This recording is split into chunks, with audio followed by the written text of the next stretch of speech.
Hi, Yoshiko. Hi, Alan. How are you today? Tudo bem? Tudo bem? Fine, thank you.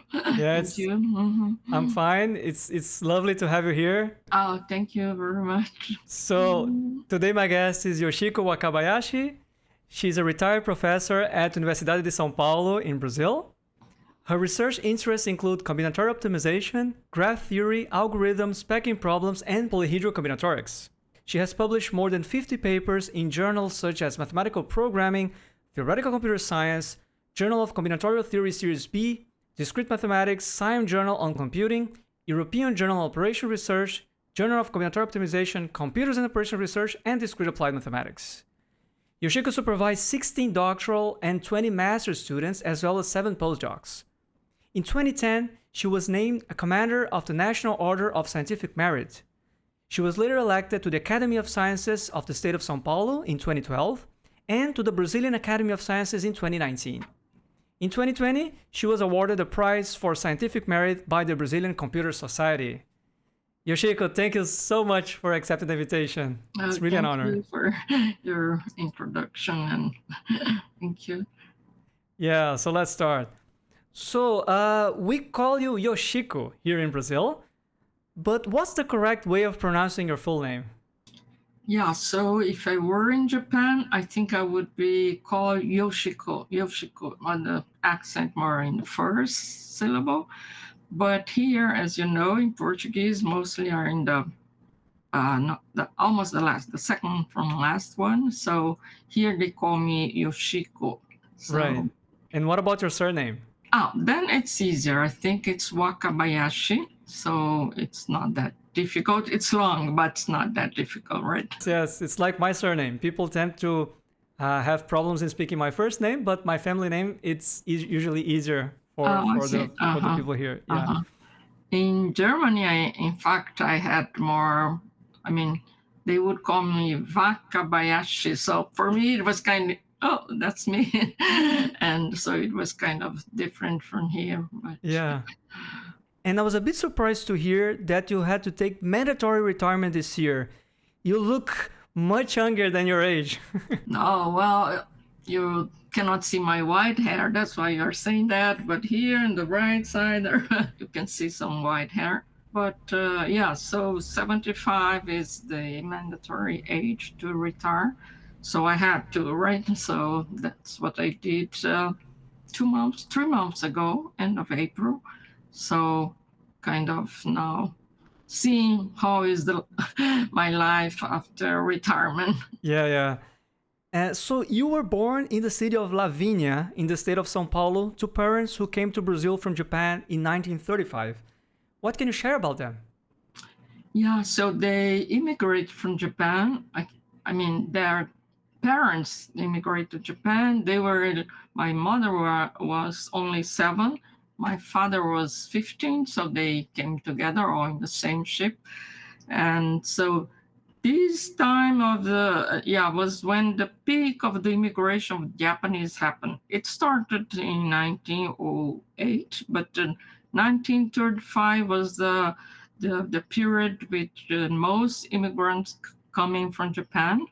And after that, it slowed down a bit, and then with the war, it stopped completely. It was a kind of a tough period, but I can tell you that they thought that in Brazil they would get land, a piece of land, and this was something they were hoping for, and they came thinking they would get some piece of land, but this is not what actually happened. So they went to work on this coffee plantation, and it was kind of the slavery had didn't exist anymore in Brazil, but so now these immigrants who were coming, they were paid. So they were paid something.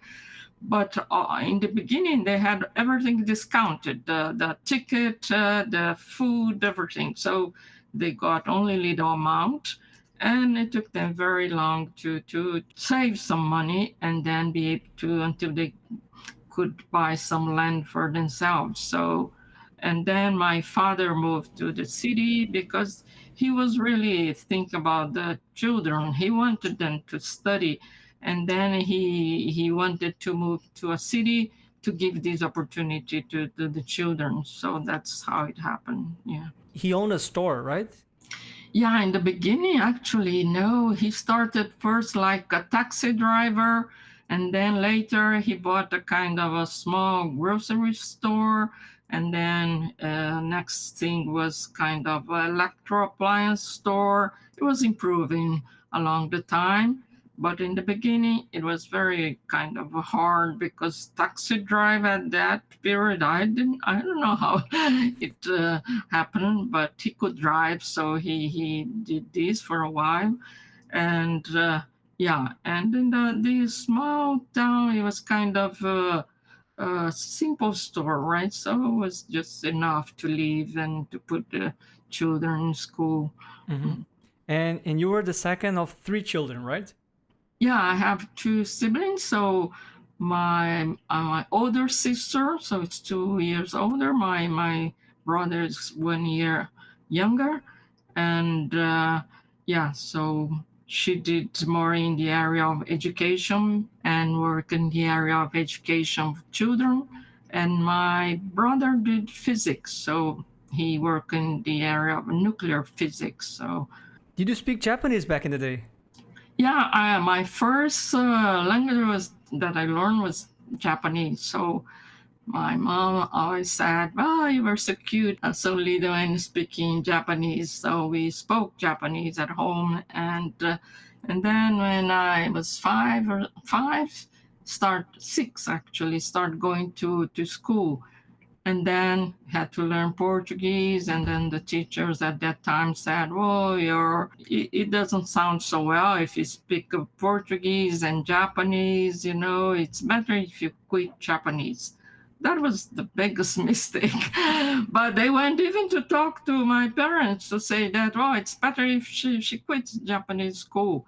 And I like it so much to go to this Japanese school, to learn not only writing, but many things from Japan, and singing, and using soroba and everything. So it was very nice. But it was pity that I stopped after 3 years and a half. So stopped Wow. studying. But I knew enough to talk to my grandmother, and so it was okay, but not enough to read the book or something like this. And did you have access to good education in Lavínia? Yeah, so it was such a small town. We had only this primary school, and this next this up to 8th degree. So it was all we could have there.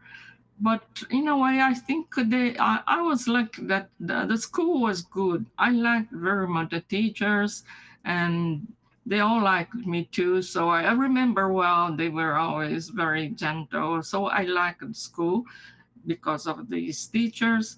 Oh, and then it was also from this period, in this school, the only Japanese descendant teacher was a math teacher, and she is in part responsible why I like math.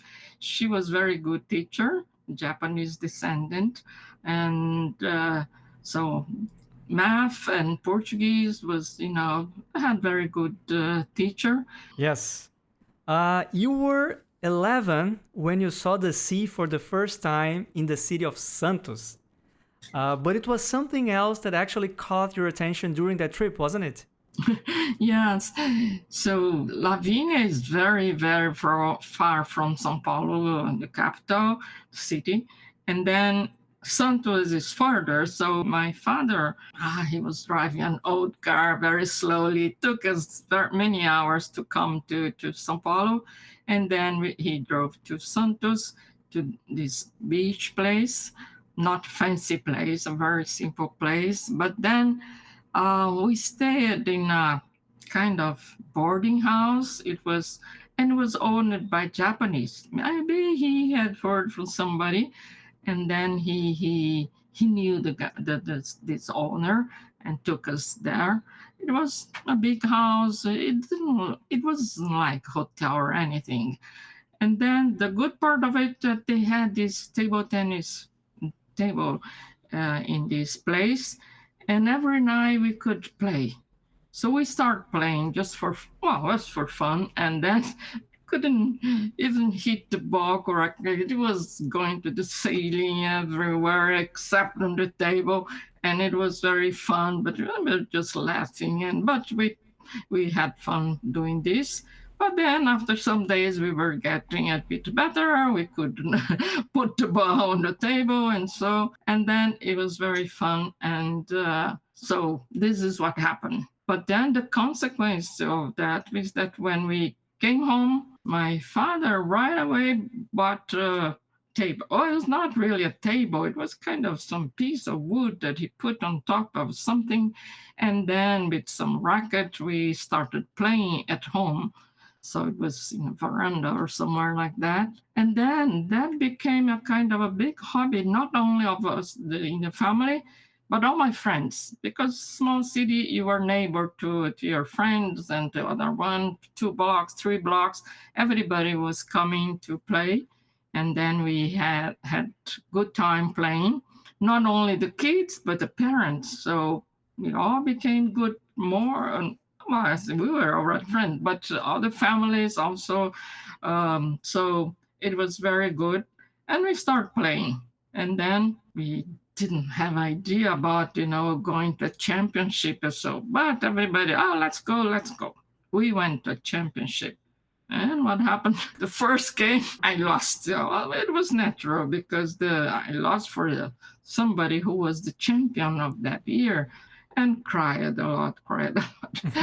But, didn't have this understanding that that's impossible. You go to your first championship, it's natural that you lose. But then, once we were back home, my father said, if you want to play, I will hire somebody to teach you, some coach. So he somehow got in touch with somebody who lived in another town and arranged it for him to come on the weekends to play. So we started playing more correctly. Say he was teaching us how to play. And then the next time we went to a championship. Then I won. But, we practice every day. So it was very nice. Yeah, so you won a regional championship when you were about 14 or 15? Yes. First was this regional championship, and then you played the national championship. Yeah, I played until the national championship. So and you got second place, right? Yeah, I got second place, and I lost for a ping pong player, somebody who played with this wooden racket, and it was real ping pong, how we call, because once you start playing table tennis, we don't like when people say, "Oh, do you play ping pong?" We say, "No, we play table tennis, not ping pong." But then my opponent was a real ping pong player, and then she won. That was terrible. Yeah. And so you played until the age of 25, and that allowed you to travel all across Brazil? Yeah, that was very fun because then you make friends everywhere. Every time you go to championship, and then it was also the reason why when I had to go further study in another city, I said, "Oh, fine. I will meet my friends. I will have a better coach. I want to go."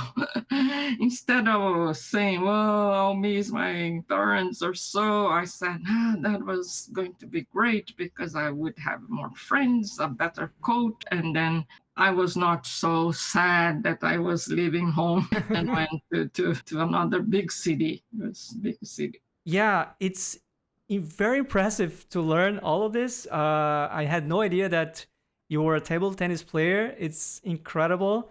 And you got very impressive results, even at the national level. So well done. Yeah. And what did you like to read in those days? Yeah, so when I was in secondary school, so I had these other friends who were very good, and their parents were also Japanese. But the mother was kind of very well, she was very good in math and everything. And then we used to go to her place to study. So she would teach us math and everything. And they had lots of those manga, those comic book in Japanese we could read. And we stayed there the whole day, all the time, and like studying and doing this. And near to that, their place, there was a small library. So I could also go to this library. And I don't know why. I liked reading biographies of composers. I had no idea what, what meant classical music composed, but I like it very much to read. So I read all the composer there, yeah, biography, because I like it when you learn that they at the age of 5 Mozart could already compose and play and do this, and Beethoven, blah. So it was, for me, it was kind of a world that was opening about these composers. So I went there every time I could just to read, many biographies. But did you have access to classical music at that No, time? not really. We never had. So I didn't even know what was the classic music. Yeah, we had the Japanese music at home. My father was playing mandolin, and so didn't have access to classic music at all. Mm. Right. And at the age of 15, you moved to the city of Araçatuba to attend high school. How did you feel leaving your parents' house at such a young age? Yeah, so as I told you, I was not so unhappy because I knew I was going to have more friends, to play table tennis, to I would have access to very good coach that it was very famous to be very good coach because he had recently immigrated from Japan, so he was very good player. So we could have this good, and then we had association clubs to go to play, and yeah, so all in a sudden it was another world of have all these people coach and places to play. Never had this. We would play at home, and so it was a very good period in this sense. So it was also the reason why I didn't think, oh, I'll miss my family. Oh, I could come back home on the weekends, but it was kind of good for me to go to play more. And you had very good teachers there, I suppose? Yeah, and this city is kind of much bigger, and they had a very very good school, and then it was nice that yeah, I had access to very good teacher of Portuguese, especially. I remember her well, and then chemistry was very good also. So I had very good education in this. They were all public school, never went to private school, but it was at that time public school, I think, was much better than now, right? So it was Right. very good. And why did you decide to study mathematics at USP? Yeah, so studying at USP was kind of a natural way. I mean, you target very high. If it's not possible, then you might go to another school. But first try was São Paulo University. So, and mathematics was, I would say, greatly because of this math teacher. The other one also good. So, and also I think I like teaching. I remember when I was a kid, I was playing like you pretend you're a teacher, you pretend you're a medical doctor or something like this, but always teacher. So always teacher. So this was I guess it was already in my mind that I wanted to teach. So combining teaching with mathematics, my choice was to do mathematics in teaching, because in mathematics at USP we can choose among a bachelor course or teaching, and so So I chose teaching. And It's and what we then call it here, licenciatura. licenciatura, yeah. And Yeah. then that's what I chose. So you moved to São Paulo and began your studies at USP in 1968. During the early years of Brazil's military dictatorship, were Yeah. you or any of your colleagues ever approached by the military on campus? Yeah. So I entered in 1968, and then at that year, at that semester, I was studying already mathematics at USP, and then I was living in the dorms of this the university, and I was living those, and then we had assemblies. So kind of those meetings to discuss politics, everything. So I wouldn't say I was active, but I would go to the meetings, collect, pamphlets and things like this. And then I had some at my place. And then once we had the police coming, because the dictatorship actually started in 64. So that year was already 68. But then somehow the movements of the students were becoming bigger and bigger, and then the military started to be afraid about all these growing movements. So they came to these dorms, and then they took book by book, opened the books and everything, and then they were looking for things that you could have there hiding or so. I thought, what are they looking for? And anything could be a reason to arrest you, because they said, what is this? What for? And then they wanted to take some to be arrested. And the first time it didn't happen anything. I was there and I was real afraid because this happened, but nothing happened. But I had this pamphlet which I brought from these meetings, and then later on we learned that we shouldn't keep that. But anyway, this was the first time. But then I left to the States because I had passed for this American Field Service, this scholarship. And then I had taken the test when I was in the last year of the high school. And when the result came out, I was already in the first year of the university. So I had to decide whether to leave in the middle of the year or give up, because leaving in the middle of the year meant losing the first semester, and coming back in the middle of the other year, losing another semester, because the course were annual. So yeah, it was a kind of just very, say, tough decision. But at home, my parents and nobody, well, except for my brother, everybody said, you decide. It's your life. You have to decide. We don't want to force you to anything. You should decide. And then I had to decide by myself. I was 18, and then I said, oh, should I go? Should I stay? My father would say, go get some rackets for me, and then kind of saying, go. And then my parents, oh, it's your decision. We don't want to force you to anything there. And then I didn't have anybody else to ask for, but then decide to go. So I went in the middle of 68. So somehow I skipped of this worst period, I think, of this dictatorship that happened in the second semester of 68. So in this second semester, many of my friends were arrested, and it was much, it was terrible. They said that they were arrested, they asked questions, they made you answer what they wanted, and then it was very terrible.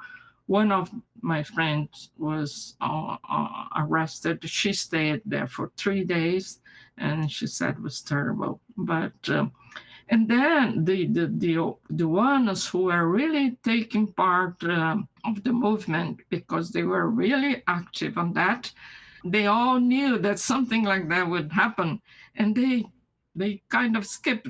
They went to Chile, to some other countries, and they skipped before this happened.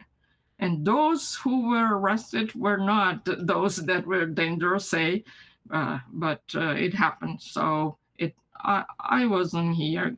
In a way, it's a kind of a relief, but in the other hand, it's kind of, oh, but it's not fair. It's not fair that my friends were passing through all this, but that's what happened. So it took many years to this dictatorship. Yeah, how many? 20 Until 1986, right? 85, yeah. So 85, just when I went back, I came back from my PhD. So it was kind of, yeah, very long. It was very long. Yes. So, yeah. Tough times. Tough times, yeah. Yeah. So you mentioned you went to the US. That's again very impressive. Where did you go? Yeah, I stay in Pennsylvania in a city called Carlisle. And I was supposed to do this last year of high school, and was very worthy. It was very good. So it was not necessary, but I could fail everything. I already had my diploma, but I studied hard to pass, and then got also that diploma. Right. And it seems that you had also a very nice American father that taught you English and Yeah. I was lucky that the family was so nice. So I had siblings. I had to call them as, to consider them siblings. And even the parents, I had to call them mom and dad. At first, it was kind of funny that, how can I call them mom and dad? It's American. But after a while, you feel like you are really a member of the family. And then it became natural to call mom and dad. So I was doing that. And then when I had difficulties in school, mostly in English, the father, he would teach me. So they were very generous, very gentle. So I had this American book, very thick, that we had to read stories, to write compositions and things like this. And for me, it was quite tough to read stories, short stories and poems in English, and then write compositions or so. And then my father would read with me. He made me read, correct, and then that was very nice of him doing that. So I was very lucky. Yeah. Yeah, it's very nice that you had this opportunity. And it seems that you were interviewed by some local news and people started contacting you once they learned you play table tennis. Yeah, that happened because it was also not so big town. And then when you arrive there, somebody from the local newspaper comes to make interview. And then I think I told that I played table tennis. And then it appeared in this news. And then after a while, not so long, some table tennis players came to our place and said, "Oh, I would like to play with you. I would like to practice with you. And would you have time?" And then they were very nice. They would come pick me to play table tennis and then start playing with them. Very nice people. And then I played even in a championship. I went together because they were going. That's, let's go. So I went together. And then you even received a nickname. Yeah. And in school also, we had this sport, in school. So they invited me to play table tennis, to have a team there. And then they gave me this nickname, Yo-Yo. And then I got many little yo-yos as a present. So this was very fun. And it was a very good time. It was. Yeah. And you got involved in a variety of activities at school in the US. You took advanced math and art classes, joined a choir, participated in a singing group with choreographed performances, and so on. One of your paintings was even selected for a museum exhibition, and you won a prize in a Christmas card contest. Outside of school, you did interesting things like watching 2001: A Space Odyssey in the theater, and of course, you played table tennis. I mean, you really made the most of that exchange period, right? Yeah, I would say so because I was always very shy. And then I decided, well, since I'm here, I shouldn't be that shy and do what I'm afraid of. That hadn't to do with math or art class that I liked very much, but I was afraid like singing. Going to a choir was never into my mind. And then since the sister, the two of them, they were in the choir, they said, let's go. I said, oh, I cannot sing, cannot sing. No, you go, we go, let's go. And then first time, the first day, it was terrible because the teacher said, do you want to sing? I said, yes, but I have no experience. He said, oh, no problem. But let's see your voice.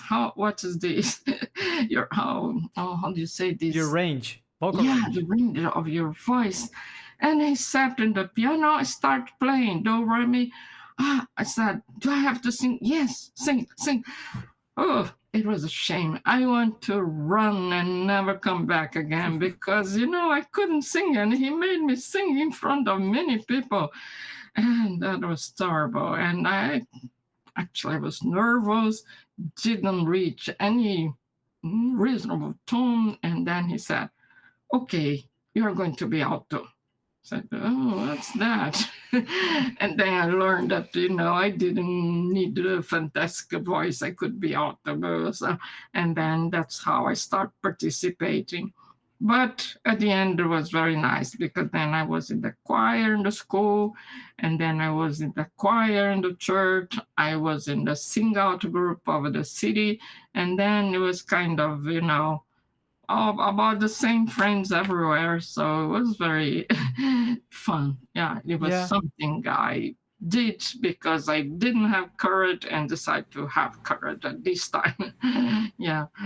So it was That's good. incredible. Yeah, very inspiring too. And I mean, you were there in 68, 69, so there was a lot going on in the US, the moon landing, Yes, yes. Woodstock, Yes, also. that's right. It was very good So many things, time. yeah. Yes, yes. And when you returned from the US in 1969, you were met with a very unpleasant surprise concerning your family. How did you all react? Yeah, so while I was there, my father said he lost what we had. We had these electrical appliance stores, and it was a comfortable life. But then suddenly the situation, the economic situation was becoming kind of difficult, and then we started having problem. So another thing that happened that maybe my father didn't want to tell me, that the accountant did something wrong. Then we had to pay some fees and things like this. And then he was kind of very sad. He said, okay, I'll give up of everything we have, just do what is needed to pay people. And we don't want anything because So your family were basically broke. yeah, broke. And my father certainly didn't do anything wrong on purpose. If something wrong happened in terms of accounting, so it was because of this these well, he had kind of a lawyer or something, accountant that was doing all this paperwork about his accounting, and something was done wrongly. And then it was not my father's fault. It is, I'm very sure. And something like this happened, and I was away. So they didn't want to tell me that we were facing problems because they didn't want to disturb my stay there. So they didn't tell me anything. But then when I came back to São Paulo, I learned all these and was shocked to learn that we don't have anything more. That house we had, this and this, nothing more. We have nothing. We are broke. We are in São Paulo with nothing. And then we decided to look for jobs. So I started teaching private math classes, private English classes, and so actually I looked for another kind of job, And I remember, that's something that only later I realized. I went to an interview to get a job in a company that needed somebody to speak English. Then I thought, oh, maybe I can take this IO pass. And then I went there. And then it was a Japanese owner company. And then I had this interview. And then this Japanese guy asked, you're doing math, right? I said, yes, I'm doing math. And how can you work here? Because it's a job for the whole time. You have to quit your studies. I said, oh, I'm planning to change it to the night shift, and then I can come during the day to work. And he said, what? No, you shouldn't do that. If you want to do math, you should do during the day, not during the night and work the whole day. I prefer not to take you so that you don't give up your studies and so. And he was real nice, Japanese guy. He said this, try to find something that you don't have to quit your studies during the day. And I was kind of, why? How come he's saying this? I need this job. But then I decided to do these private classes. And so I didn't change it to this night classes. Only later I realized that maybe he was right, that if I worked the whole day and study at night, maybe my education wouldn't be that good. And he was very thoughtful about that. And now I thank him for being so generous about this. And so anyhow, start doing private classes and things like this. My sister worked, everybody worked. And then in the beginning it was very tough because we had to move in an apartment that was furnished because we didn't have any furniture. So the rent was very high. We had to pay a lot, but there was no other choice. And anyway, so we managed somehow after going through some difficult days, and then we managed to be able to keep this apartment, and then everybody was working. My mom was sewing, and then we survived. Yeah. Yeah. It seems that your father was only left with the combi Yeah, when he moved to São Paulo. So, and also he wanted to work in São Paulo, but he was already around 50, I think. And then he went to a Japanese place, and then he took tests and like this. And then they called him and said, oh, you did very well in the test. You're very qualified for, but your age, it's a bit, at that time, 50 was about almost the time to retire, right? So they said, you are at 50, so that's not good for the yeah, they told, well, we are sorry, but we cannot take you. And the bad thing is that my father got into depression because it was kind of very hard for him. But then somehow we survived it, and he also got something to do, but not getting a real salary, some little thing there, and so. But right. Yeah, I understand that's very tough, especially for your father. But somehow you all made it through, and of course he will be very proud of all of you. And so now let's talk again about your undergrad at USP. Did you take programming classes? Yeah, I took many, but it was not in my undergrad course at USP. That time I had a friend who were working at IBM. And then whenever IBM was giving course, always for free for students at university, he would tell me, oh, there is this course and this course, don't you want to go? And then every time I could, I was taking this course at IBM. So I don't know why. I think I just wanted to learn more because, it was for free. My friend was calling me to go, and then I went. And then start taking programming courses at IBM. Then later some summer school at USP, and always was something to do with programming. And then somehow later it was very useful for my studies. Yeah. Yeah, for sure. And what came next after you graduated in 1972? Yeah, so after finish my studies at USP, well, I had this diploma. Now I could get full-time job as a teacher, as a math teacher, and then I had applied for that. You do some application, and then all the applicants are called in the same day, and according to your punctuation, they call you, and then you have to go there and choose your what you want, the classes, the school, and so.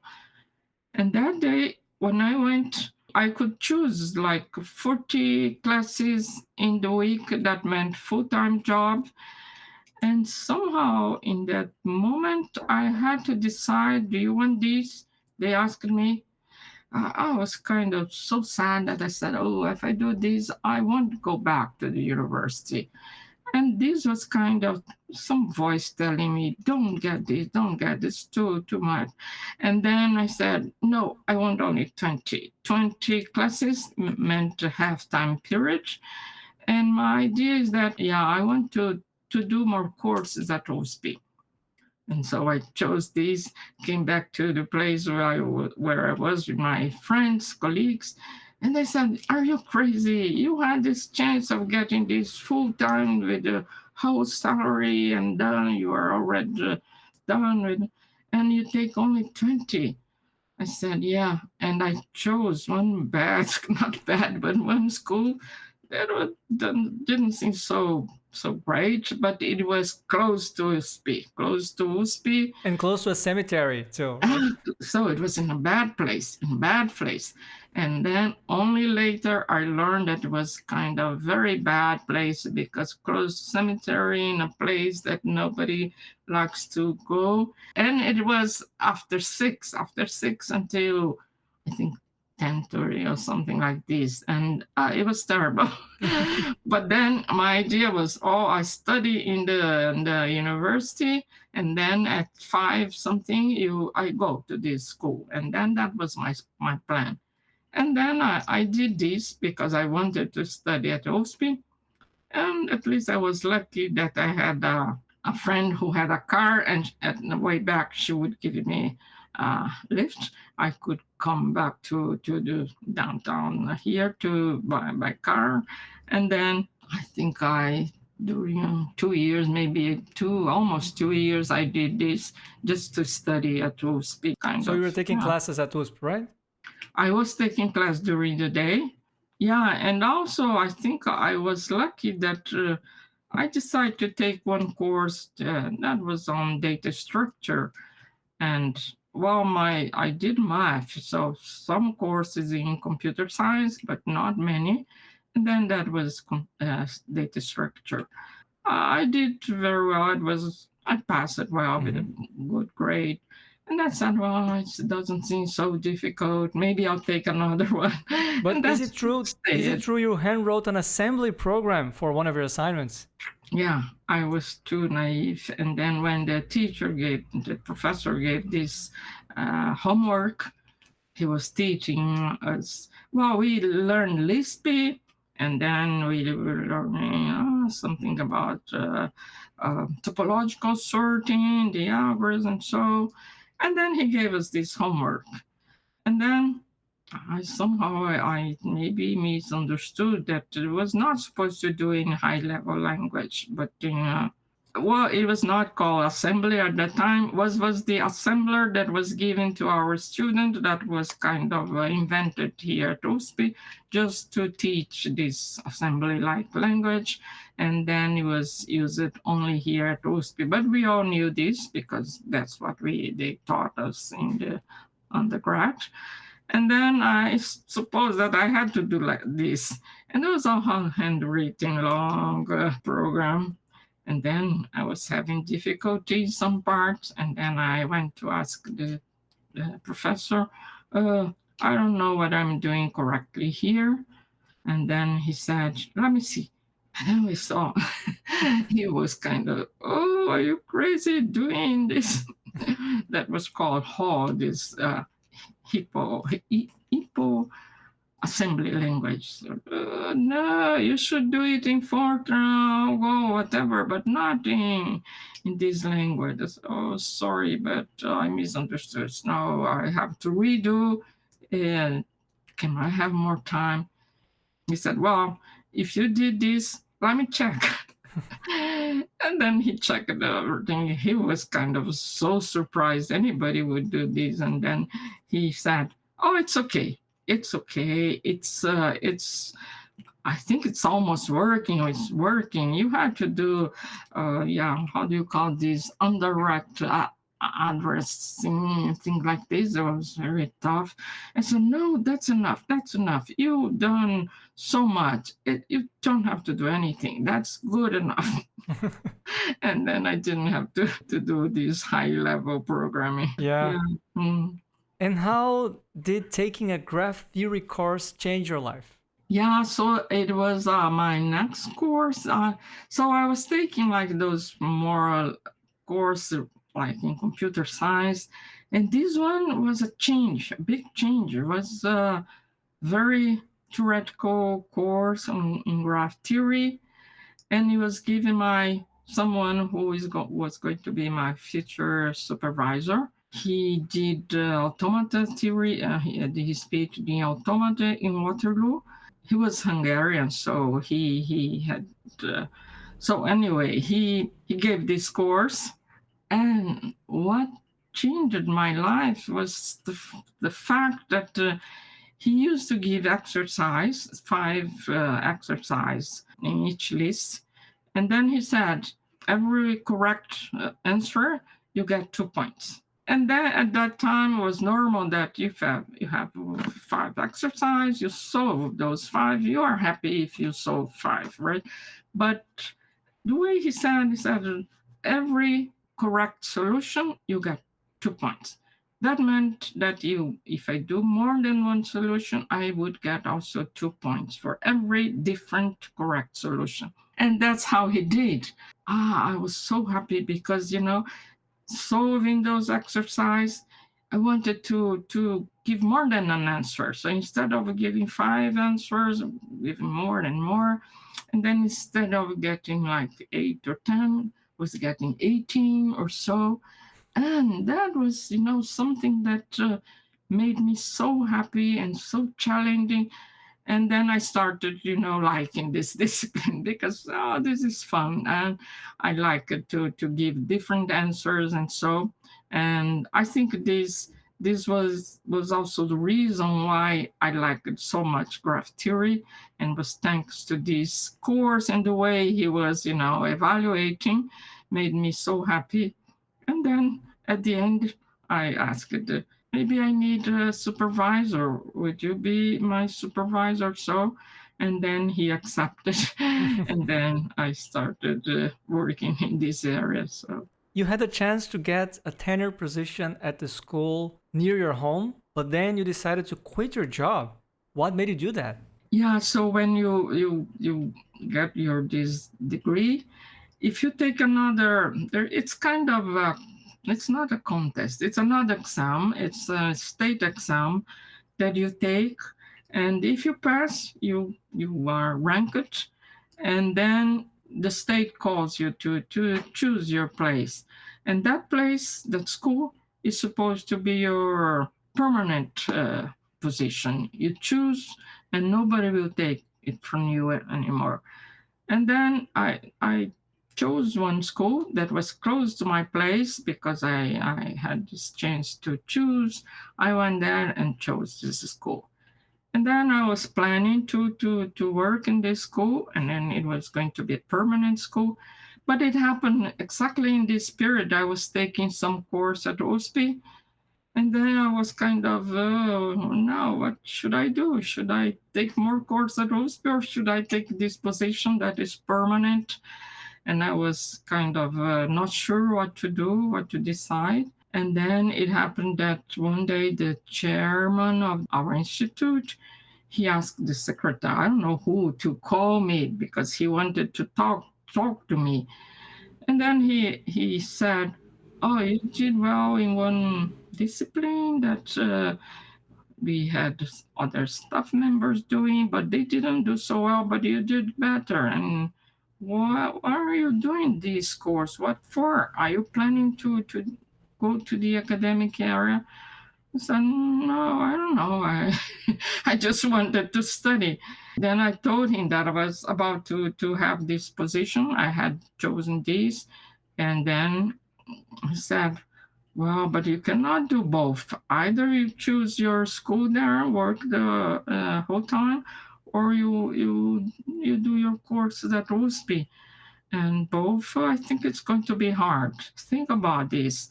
And if you want to go to academic area, for sure you have to do graduate courses. And that's what he said. Exactly in the moment I was about to go to this other school. And then I said, I think maybe I did on purpose. I don't know. But I went at night to that school that I had chosen just by name because it was a known school close to my place. I had never been to that school. And then I went at night to get to know this school where I would work for the rest of my life. And then I went there at night. And somehow I didn't like. Maybe I didn't want to like because otherwise I had to quit. And then after some days, I quit that. I said, I don't want this. So I lost that position and that was forever because, they wouldn't call me again because I lost my opportunity. So that's how it happened. Yeah, it was a very tough decision, but you were very brave. Yeah, in a way, I think I was changing something unknown by something that I knew how it's going to be. But I think what was hard that I didn't have anybody to talk to and then to make it, maybe ask for some, advice or so. And then I had to decide all by myself. And I did. But, somehow it worked. But yeah. And your dad had a stroke in the middle of your master's, and you had to take care of him. You almost missed the qualification exams because of that, right? Yeah. So I decided to stay for my graduate course. Had gave up everything. I had also rented the supervisor, and then he said, you have to take these 3 written exams. And then my father got sick, got this stroke. I had to stay home to take care of him. And for many weeks, I didn't appear in the school because it was was not time of lectures. And then I just told my friends, I'm not going to go to school to study with you because I have to stay home.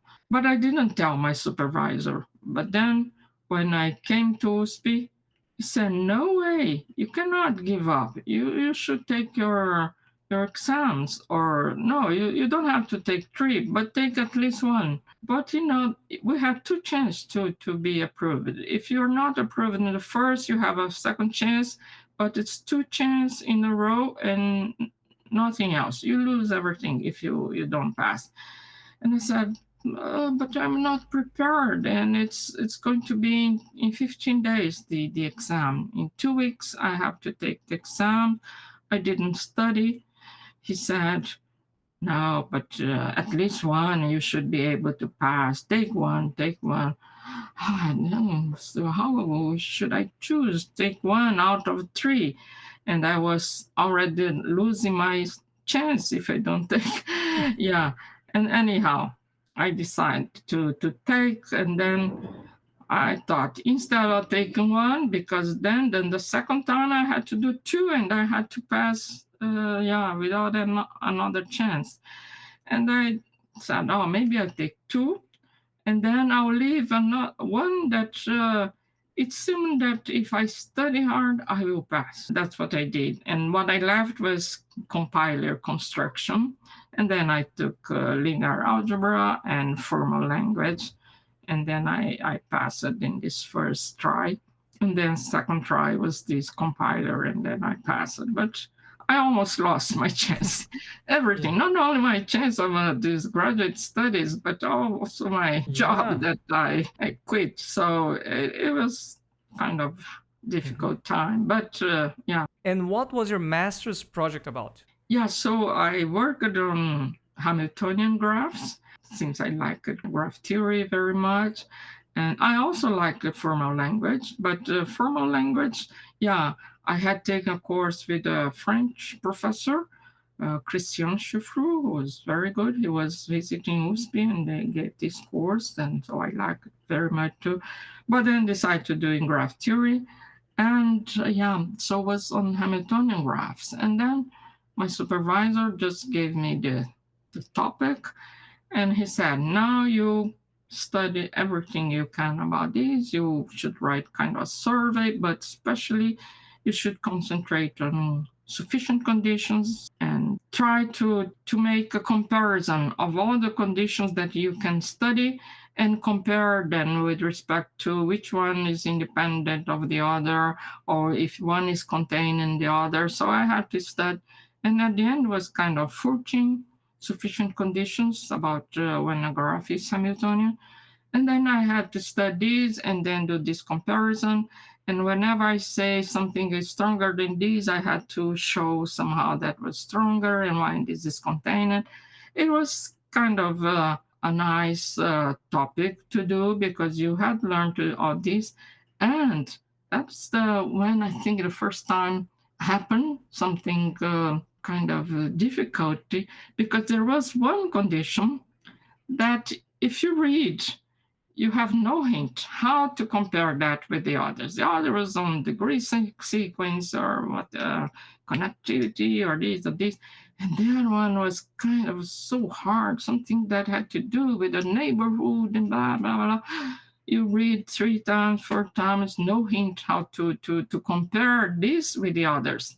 Only later I learned who was this author, and then read many things later again about this author. But at that time was kind of terrible, and this one was left to the end. Until the last moment, I had to put that in my drawings, and then finally I got this. But there was one topic hard to put in this diagram. But yeah, somehow you always manage to overcome the difficulties, even if it's in the last minute. You wrote your master's thesis by hand, didn't you? Yeah, at that time we had to write by hand because somebody had to type it. And there was one electrical machine with those balls with the math symbols. We had to ask this guy, who would type. But then all the institute, there were people from math and many departments all went into to type. So you had to wait your turn. It took months to have my thesis typed. And then when I heard of your father, remember, I mean, he told you this, I think we were about in the same time of, Yeah, it was 1971 when he handed over his thesis for someone to type in Waterloo. So mine was 77, yeah. And then I recalled your father said, oh, it was exactly like that. And then, yeah, that's how things were in this time. Yeah. Right. And someone quite famous from Germany attended your master's defense, and the subsequent interactions you had with him at USP ended up being highly influential on you. How did this come about? Yeah, so this influential person you're talking about is Professor Martin Grötschel. So he was visiting USP and he was giving a course. I didn't attend the course because it was in econometrics, but we had a chance to meet in the coffee place. And then when I was talking to my friend about Hamiltonian graphs, he overheard something about Hamiltonian grafos Hamiltonian in Portuguese, and he asked about, do you know hypo-Hamiltonian digraphs? And then we start talking about hypo-Hamiltonian digraphs, and he also said, oh, I want to prove something about the complexity of facets of the TSP polytope, and it's related to. oh, didn't get anything, and then said, okay, we maybe we can work because he proposed to work. So it's how it started the collaboration. But it was only after my defense, so that's why he was there in my defense. And then he probably didn't understand much because it was in Portuguese. But now I know that it was the chance for him to give me some papers to read. And so right after the defense, he gave me some papers. It was folded with some paper and said, oh, read this in this weekend and then we talk on Monday. I said, the first weekend free, and I made okay, but I was not so happy. And he said, okay, just read one paper, oh, just one theorem, and then we talk on Monday. And then said, okay, I was happier, and then went to work a bit on this, but only got some class of graphs, and then I said, oh, I think it's enough. I will tell him Monday, and then let's see what he will tell. And that's how it happened. So we got this result on hypo-Hamiltonian digraphs and later on hypotraceable digraphs as well. And this was the basis for the next study on the polytope. But this was what I could contribute better because it was related to my work. But on polytope, maybe I'll tell you later, but I had to learn about. I was not so familiar with this TSP polytope, but I had just to learn with him in my PhD, in this time too, but he wanted me to go to Germany to finish these papers, and I didn't want because it was cold. It was November. I had to go in December, and then I didn't want. I didn't accept the invitation. I said, I'll go next year. And then I said I would go in March, and I went in March. And then I learned by hard means that, we had the paper written by June, maybe, and he submitted. And then we learned somebody had already submitted something similar with the same result, a different construction. And so that's how I learned. Yeah, you shouldn't take long. Once you have a result, just write quickly. But, well, it was okay at the end because we could publish. But that's how it happened. Yeah.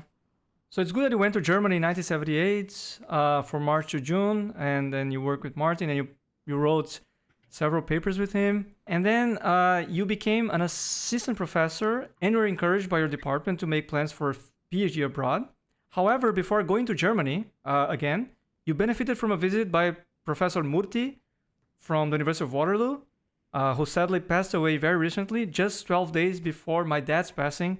And they were the same age. And my dad studied in University of Waterloo. Mm-hmm. So he gave you a problem to study, which led to a publication in the Journal of Combinatorial Theory Series B, with you as one of the authors and another female researcher, Maria Grötschel, as the other co-author. This was a remarkable achievement at the time. Yeah, that was kind of lucky, and because Professor Murty knew I had worked on Hamiltonian graphs, so he gave us a topic that was related again to Hamiltonicity, and it was on K-leaf connected graphs. And then he said, oh, the case K equals 2 is just the Hamilton connected graph. So pick all the papers you can about Hamilton connected graphs and try to extend it to 3, to 4, and then maybe you get to K, the general.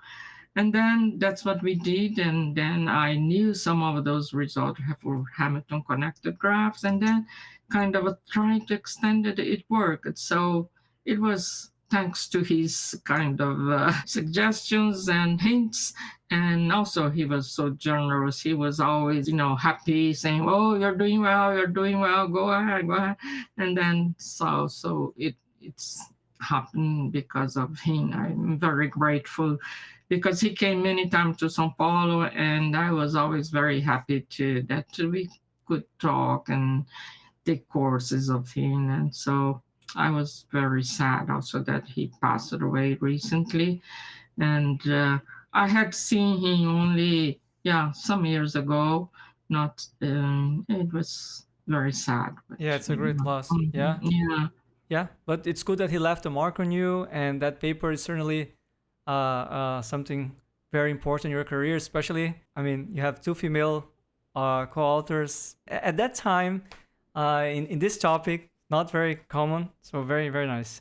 Let me Yeah. tell just one thing. Sorry. Yeah. This girl, this other co-author, she became my PhD student later. Yeah.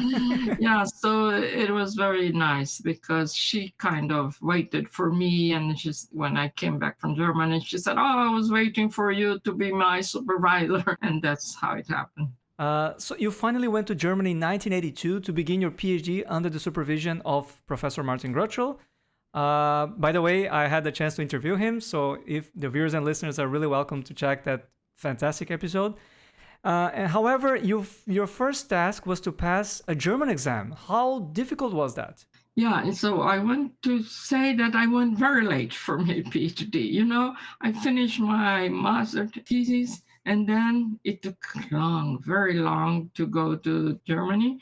And so when I went, I was very late, very old already, I say. Yeah, so the first thing I had to do there was to take a German course, and I had to pass in this German exam before becoming a regular student, a regular PhD student. And this course was very tough, many months, and then I had every day had classes, and I had to take a written exam and maybe oral exam.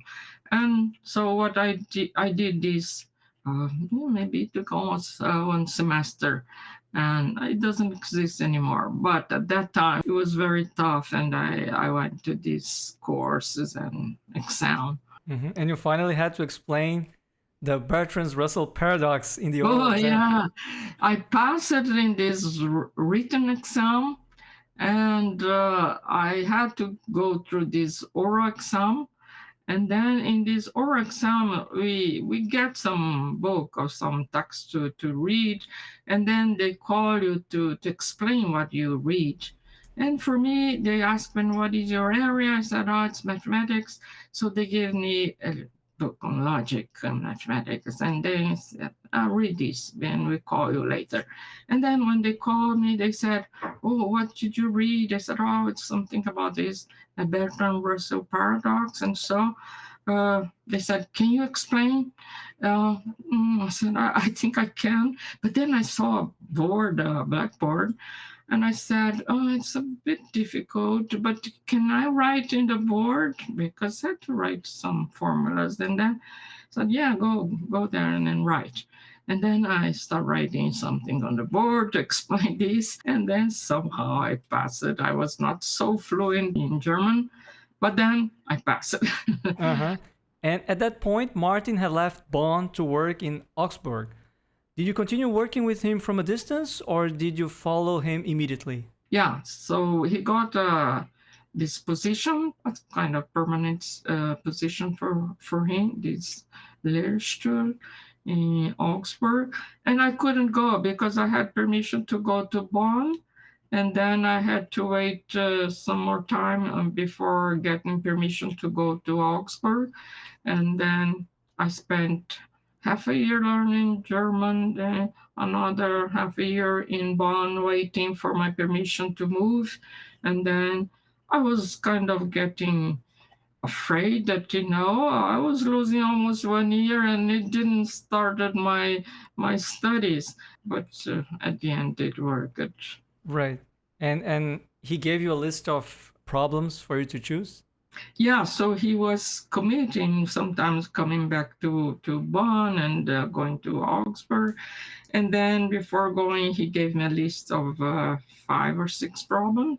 And then he said, "Okay, read these problems, see these problems, try to learn something, and try to decide soon which one you want to pick for your PhD, for your topic."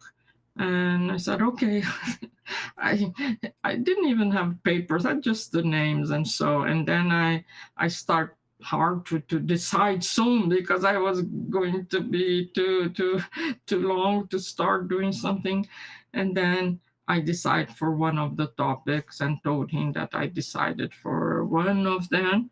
And then he said, okay, now go ahead and then look for more papers and try to work. And then I learned that it was a problem.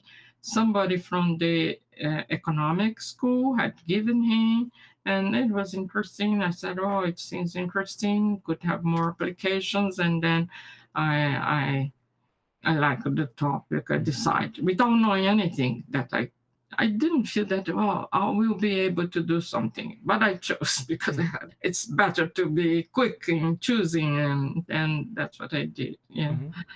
And you struggle with the some proof, right? And NP hardness proof at some point. Yeah. So when I took this problem, it was very it was defined which one would be. But then I saw that it was within a very general framework, and one of them would be mine because it had to do with this considering many binary relations on the same ground set, and then try to find another binary relation that would represent well the given ones. They call it consensus or aggregation, and then mine would be one of them. And then I thought, oh, how nice. I can start with this general framework and mention all these other problems. Some people had done some things, some people not. And I would point what was done was not. And then I would say, oh, now I'm going to work on this. And then what happened is that I could have, I think, around more than 10 problems combining those properties that you want to your objective binary relation to satisfy. And then I could do all the others except mine. Oh, that was the worst thing that could happen because I couldn't say, oh, all these problems are hard. I don't know about mine. And then I'm going to start this one. Then I said, oh, maybe I have to give up telling this general framework. And then I have to go to mine and then be quiet about what the others. But I didn't want because the other was nice. And I had done something, proved this NP hardness in some of them, in most of them, all of them except mine. And then it was terrible because it took me kind of maybe almost 6 months just to prove my problem. Of course, meanwhile, I was studying this polyhedral because I had a problem, I could formulate it, and then I came to a digraph problem, and then I would do this polyhedral approach, and then with the implementation, there was a lot of work to do. But I would be unhappy if it turned out to be polynomial, right? So what should I do? Polyhedral combinatorics on this polynomial problem. I didn't want it to be polynomial, but I couldn't prove it was NP hard. So it took me very long, and I always think there is some kind of force, something that is guiding you that tells, oh, if you work really hard, something good will happen. And that's what happened. So after almost 6 months working, I could prove that one. So I had the whole list, all the proofs, and I could prove that my problem, the one I was studying, was also NP hard. So yeah. Yeah, all the effort paid off. And you went to Oxford finally. You got the permission from the Brazilian research agency to go there. Did you struggle to run computational experience at that time in Augsburg? Yeah, we had to go to spatial center that was, I don't remember how far it was from there, but we had to go by car. It took us some time to get there, maybe more than an hour. Over Pfaffenhofen, it's a spatial center where they had these big computers, mainframes, and then we could run our programs there. So we had to go early in the morning, take our sandwich or so, go to that place, run our programs, and come back. So it was kind of good equipment, but far. So we had to do this, and then did many of these trips to go to this place to work. I think we're working well with this program that I implemented. except there is always some exception. The last moment, something was not working and everything was working, but because the instants were growing, at the point I got a graph with more than 100 vertices, then all in a sudden, it didn't work anymore. Couldn't get anything. And the message I couldn't understand, but it was not working. And then I kept asking all colleagues, everybody who used to use machine layers and knew about these cutting plane methods, and nobody had seen that type of problem. And yeah, that was very frustrating. But it's kind of, if you think that the problem, when you get to n equal 100, the number of feasible solutions is like something like 10 to the power of 100 something. So it's a huge number of solutions. Then it would be natural that it would become harder and harder, and some point stop it. Then I was kind of, very unhappy because it was all about the last moment, and then I had some nice result, except for one, this was too big. Oh, of course, sometimes some limit appears, but that was, unexpected.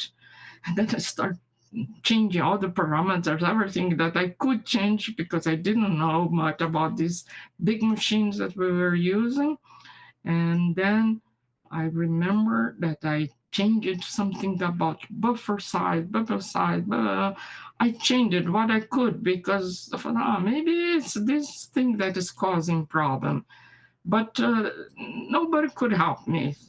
We don't know what's happening. And all in a sudden it worked. So that big problem that was not working, it started working the program. I could run the program, and then all the instance I had, I could run. And I said, okay, maybe that's enough. I could solve 150 the number of nodes, and then I was very happy. And then we finished this implementation. Yeah, always a challenge or the other to overcome.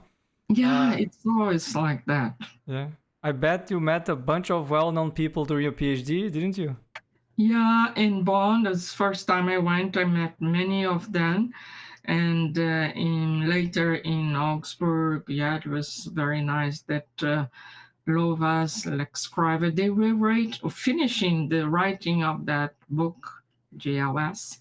And then it was very nice because they would come very frequently to Augsburg, and they were finishing the last version of that book. So we were kind of presented to this draft, and then we were asked to read and to make comments, and it was very nice period. So yeah, one that I met there also, Klaus Trumper. He was someone who was very patient, and he read all these my proofs on NP completeness, and I discussed it with him. He was very patient, making many seminars so that I could explain him every reduction. And yeah, again, it's very sad that he passed away very recently, but had good time knowing all these people. Manfred Padberg also. And then these many others I met in Bonn. Yeah, in Bonn, met many, very famous guy, and then it was very nice that many of them I could still maintain some friendship with some of them, like Kibarahona, Fujishige, Satoru Fujishige, they were there. Cornuejos was there too in Bonn. So it was great, all these big names, Very nice period, very fruitful. Yeah. I know your PhD thesis was written in English, but could you defend it in English too? Well, I had to ask permission to write in English, so I did this. The defense couldn't be in English. And I learned only, I don't know, it was I think it was some days before the defense.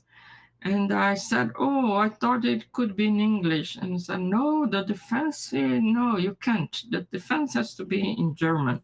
I said, maybe I don't even know all the terms in German because it's all written in English. And then Martin said, oh, don't worry. If you don't know, say it in English, but it has to be in German. No way to change this, even if you ask permission. And then I had to do it in German. It was terrible because I had to put words in English and so, and You only had 10 minutes or so, right, to present it? Yeah, first you have 10 minutes to present. Then I complained that, 10 minutes too little. Then he said, okay, you have 12 minutes. Give me 12 minutes. But that's how it happened.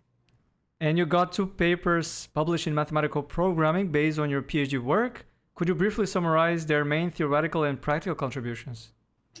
Yeah, so as I told you, there was this part on computation complexity on this very general framework. And then at the end, I came to this digraph problem, then could do this cutting plane. So the work was mostly the first part on this computational complexity, and then the other part was on the theoretical. These 2 main papers on math program was on the same problem, one more on theoretical result and the other more on implementation of this cutting plane method. But they kind of, one has to be read with the other one because they are kind of related. So this was these 2 main papers, plus this third one. But this third one, I didn't write any paper to submit anywhere. This was on complexity. But then when I was back to Brazil, I wrote this paper in an invited journal of our institute. And then I wrote about this computational complexity of medium relations. And because I had, many friends in France, in many places that I got to know, and they all asked for my thesis. They wanted to have my thesis. And my thesis I gave to many of them, but later I didn't have any more copies and they wanted to have copies. And then I said, well, the main things are in this math program, but then this third one was not. So I decided to write this complexity. That's very, many people in social science in different areas, they study or mention this. And so it was good that these people were pushing me, write this, because they wanted to have my thesis. So I wrote this. And I think there are 2 other more, but not special journals, just complement of what we did. Something about the polytope, the study of the diameter of this polytope. I like this very much, this result of TSP, that it has the diameter 2. And I said, how come it's only 2? And then it happened that for mine was also a very small diameter. And then I was very happy that, I could prove something that similar.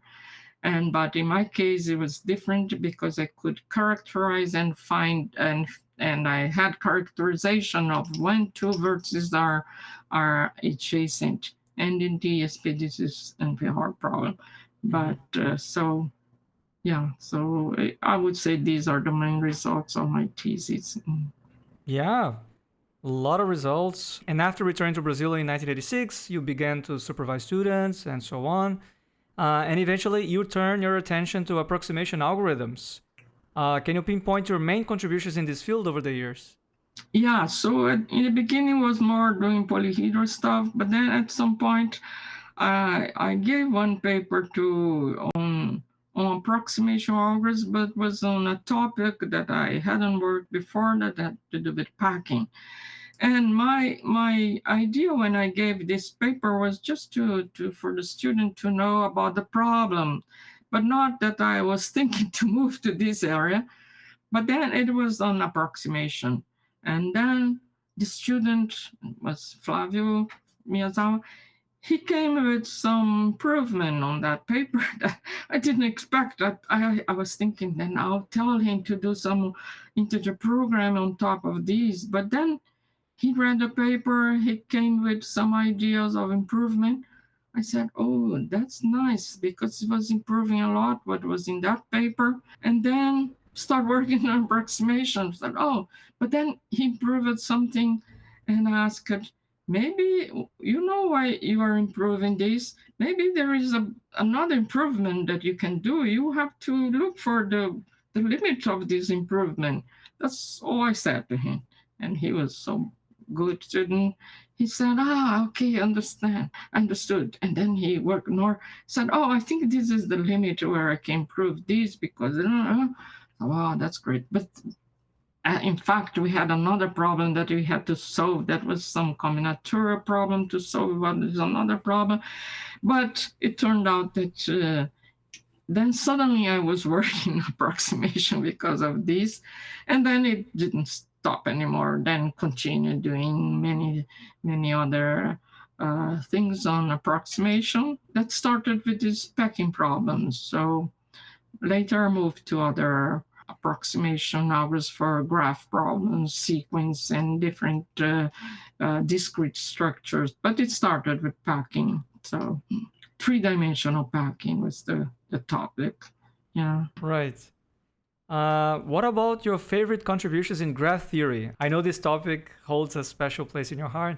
Yeah, actually, I don't know what I can say that I work in graph theory, but I'm kind of from time to time say I feel like working on some topic in graph theory because of my master, and then I think I always carried this affection for graph theory. Also, when I was doing those papers when Martin Grötschel was in Brazil, that we start with hypo-Hamiltonian, then we work with hypotraceable, and then we had this paper that I like very much. It's on hypotraceable digraph, and I could meet Thomasin, who became one of the co-authors because I think he was the referee of that, and then he gave many good suggestions and put together with many of his ideas.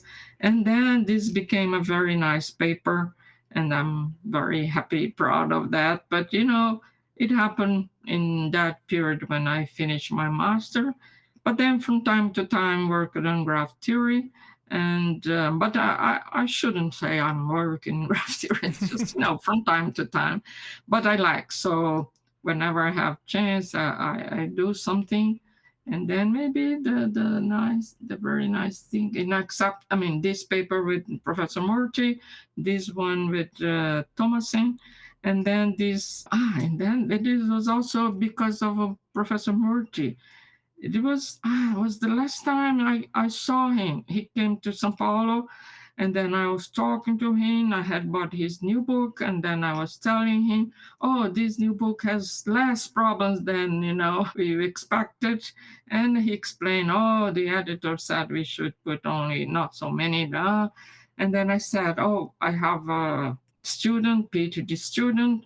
I'm not so sure which topic I should give him. And I said, give me the book. And then so he opened the book, and then, this one is a good problem, he said, to give because it has many variants. You don't have to stick to these. I think this is a nice problem.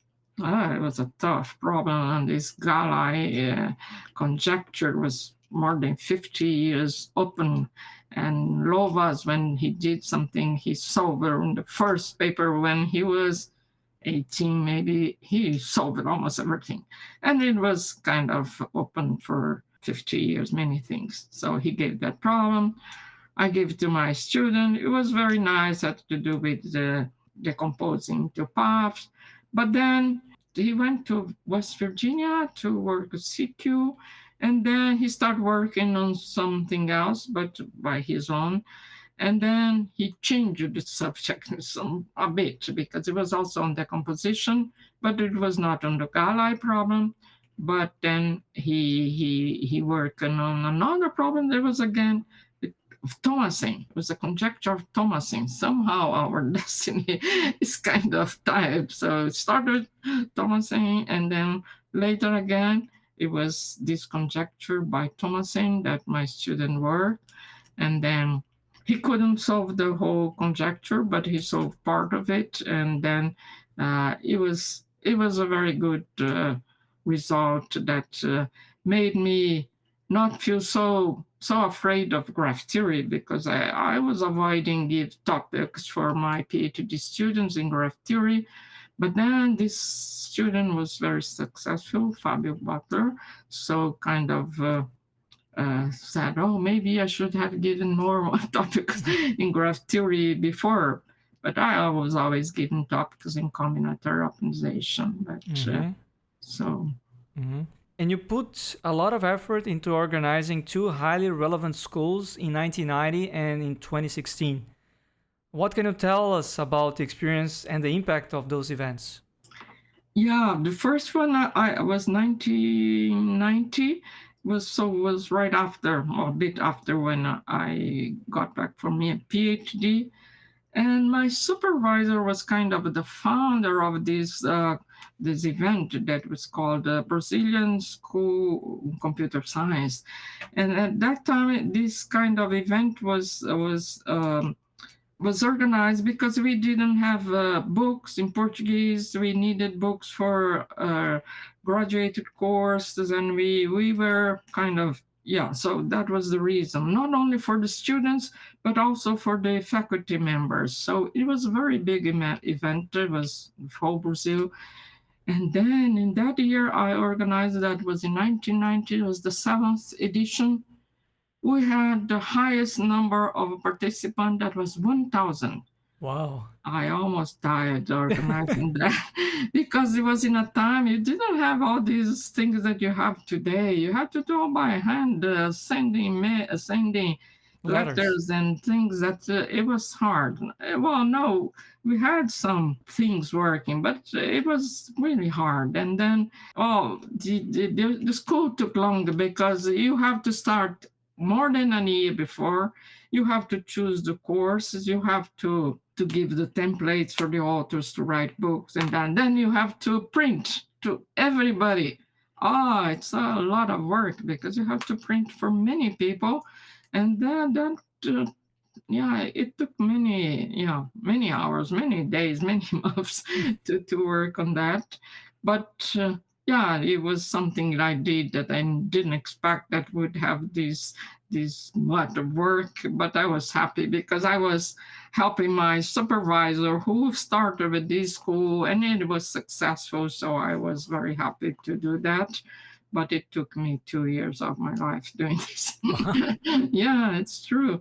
And in the day it started, I had lost my voice, because I think I was too, I don't know, stressed. And so I had no voice to talk, and it was really terrible. But then the second day it came back. This was the first event, very big, that I was very happy to organize. It was for the whole Brazil, for the faculty, the students. And then most recently, it was 2016, was the second school that was within our project with FAPESP, this agency of our state. This agency gave us a lot of money to organize this big school that was supposed to be advanced school in algorithms, combinatorics, and optimization. And it lasted for 2 weeks, and we had kind of 150 participants, but half of them from abroad. So we paid scholarship for each of the, almost 80 students from abroad, and the half were Brazilian, and everything paid, everything, lodging, everything. So it was a huge amount of money, and 2 weeks course, 2 weeks, different course in each week, and we could bring people that attracted many students. Many students were writing us, I want to go to this school, don't you? Can I go? So, no, we don't have more place for. And then we had course of Williamson, Leventon, Chell, Upfall, so many nice. In combinators we had Rob Morris, Yoshiharu Kohayakawa giving the course, and then so many nice people. And then it was a big success, and success in the sense that everything worked well, and everybody went home safely, no problem, no nothing happened. I think they liked it a lot, and the most, for me, it was very rewarding to see, all these young people who came from abroad for this school. And when I was getting a recommendation letter for them, like from Bruce, Seymour, they were saying, oh, this is going to be one of the top people in combinatorics also in the next years. And then I said, how can I deny this? I have to accept all these. And then we made a lot of effort. We accept all these brilliant students. And I see today, after, this school and later, in fact, they all turned out, not all, but many of them turned out to be the leaders in their field and working. Yeah, very bright students. Remarkable. Yeah, fantastic. Yeah, so it was great. Yeah. And kept getting letters asking, when is going to be the next school? So, no next. But it was nice. It was very nice. Yes. I myself even sent one student to that school. Oh, yeah, you said it. Because there was this optimization area, right? Yeah. So he was there. He went there as an undergrad. And then he finally went to France to do his master's in Bordeaux with François van der Beek. Oh. Ah, wow, that's great. They later co-founded a company. And, and you became an associate professor in 1995 and then a full professor in 2006. By that time, you already had extensive experience coordinating research projects and so on. One of these involved our hermanos from South America, including at least 50 researchers from Brazil, Argentina, Uruguay, and Chile. It must have been quite challenging to manage such a large group, right? Yeah, in a sense, but it was not that hard. That's true, because I think we had a very good way to make it easy to write the report and give them the money. So we had this homepage with all the rules, and then how to produce this bibliothèque, and then to produce the report, and then how to ask for the money. And we had a committee that was with the representatives of every country. And then we decided very quickly about whether, the money would be given or not. Oh, it worked very smoothly. Well, we didn't have maybe too much money, so it finished soon. But, it worked very well. It was easier than, some other projects. So that was nice. Yeah, for a change. Nice. For a change. Yeah. And how do you feel about receiving several important prizes like the ones I mentioned at the beginning of our podcast? How do I feel? Yeah. Well, probably that I was lucky to get them. Not really that, I feel, I deserve it. Oh, no, I think it just happened, and then I just have to feel happy about. But it's not really, it's true, never expected anything. So everything comes as, well, it wasn't expected. So, yeah, for like that. Yeah.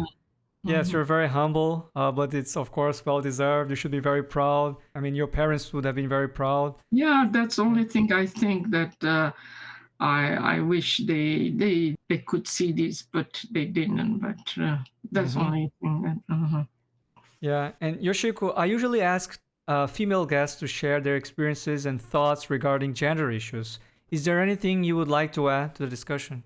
Yeah, I wouldn't say that I never saw this happening, or this, how do you call this, misogynistic behavior. I've seen happening. And but if I consider that I worked for 50 years, and then I saw one guy, and then it's kind of an epsilon in this whole universe. And then I feel very comfortable to say that, in general, never faced a real problem like that. But I've seen happening to others. And to myself, it was kind of more because I was in a position that I was the chair of the department, and there was kind of some complaint that wouldn't come if it was for another faculty member. But except for that, things always, I think I was lucky that I had this many people that they helped more than trying to making my life hard. And even when I was supervising somebody. When I came back from my PhD, there was no program in our department. So it was kind of, yeah, well, was I just said to my student, let's study and then see whether we get something, but don't worry about getting the degree, being recognized in this and that part. But all these other friends, uh, they were very positive. They said, "Go ahead, go ahead. We are cheering for you." And then I remember now many people just uh, helping me to do this, and I think that's why I could accomplish all this. First supervising, after you come back, and then the program doesn't have a PhD program, but of course, first my supervisor supervises some other Brazilians, and then my student was the third one, was the third one in our department to get this degree. So was thanks to all these my good friends. Yeah, cannot complain. They were very nice. What's your secret to staying fit all these years? Well, maybe I'm not that fit as you think, but there is one thing that I think it helps me a lot to keep me, I would say, mentally and physically a bit more fit is Tai Chi. So I practice Tai Chi for almost 25 years. And the only thing I regret that I think I should have started early, but 25 years practicing Tai Chi and practically with almost the same group. So I'm very happy, especially because this teacher, this is a special person, as great, I would say, master of Tai Chi. He's very knowledgeable, generous, patient, and you just enjoy having this practice we practice every Saturday. So for 25 years, so it's a lot, but so it's very nice to have this group, like the group and the teachers. So yeah, Yeah, indeed. Yeah. My life. Yeah, great to know that. And what are your plans for the next years? So currently, I continue as a senior professor, or collaborator, as we call, and so I'm supervising and doing research. And maybe the only difference is that maybe I'm thinking about writing some textbook. It's not so concrete, so I have to think more about this, if it's going to be feasible or not, but it's something different that I would like to do. Plus things that I always thought I would do someday, but I never did. Taking perhaps something more related to art or photography or something that I always liked and never did. And so maybe I'll do this. Yes, I wish you all the best in both endeavors, and you should really pursue those objectives. And is there any final message you would like to share with our viewers and listeners? Yeah, it's hard to say. Maybe I would just say, don't be afraid to go maybe to a path that's not so much traveled. I like that poem. So don't be afraid, because I knew I had to go through these, and then sometimes maybe I was afraid. But what I think is good, once you make the decision, do your best, and then if you do your best, and I think it will be fine. So take your decision, do your best to make this decision to be good. And for that, you have to do your best. And then if you do your best, I think it will be fine. And so this is my message, because I think about all these moments where I had to take decisions, and it was hard. And then I always thought, yeah, maybe it worked, because many of the times, did my best. And then, yeah, maybe it could be better, but I'm very happy with I did. And I think this should work for everybody. Yeah. Yeah. And you follow your heart when, you had this critical moments of taking Yeah, important that's right. decisions. I think I followed because I remember all this, difficult moments where I had this inner feeling, this intuition that, Intuition, yeah. oh, you should go this way, you should go this way, because I never really asked anybody, what should I do? And I decided in the moment, and it was always here in my heart whispering something, or, this intuition, no, this is what you like, so go that way. So I think that was like that. And if it worked, I think, yeah, it should, not that should work for everybody, but if you do, and then if it doesn't work, I mean, you come to a point that you think, well, my decision maybe was not that good in that moment.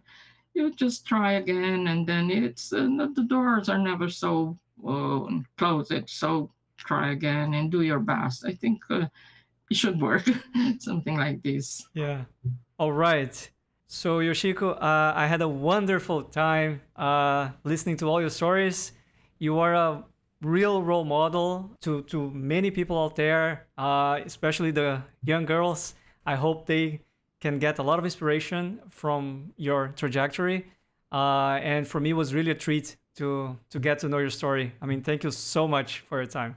Oh, and I should thank you because you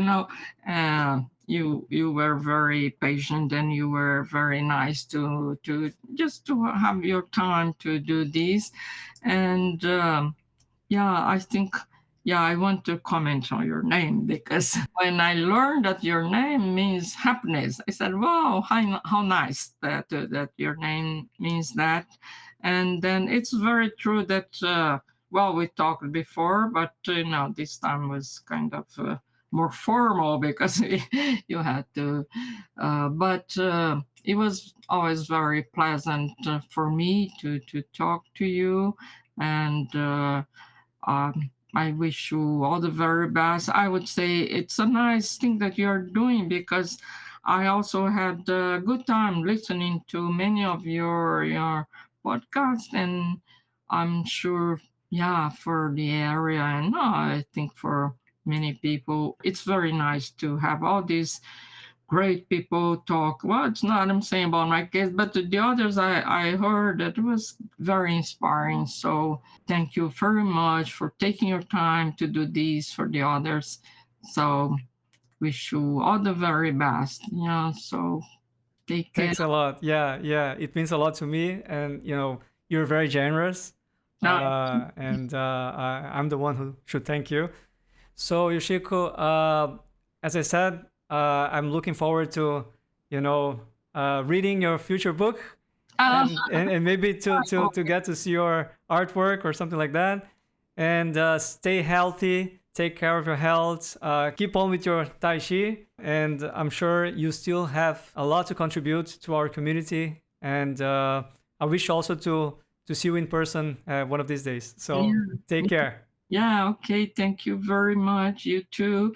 Yeah. Stay healthy, and because we were talking about some health problems, but that everybody goes through. Yeah, yes. And things will work out. So Ok. yeah. So, Thank tchau, Yoshiko. Ciao. Bye. Um abraço. Okay. Tchau, bye. Thank you very much. Bye bye. Yeah, bye. Bye.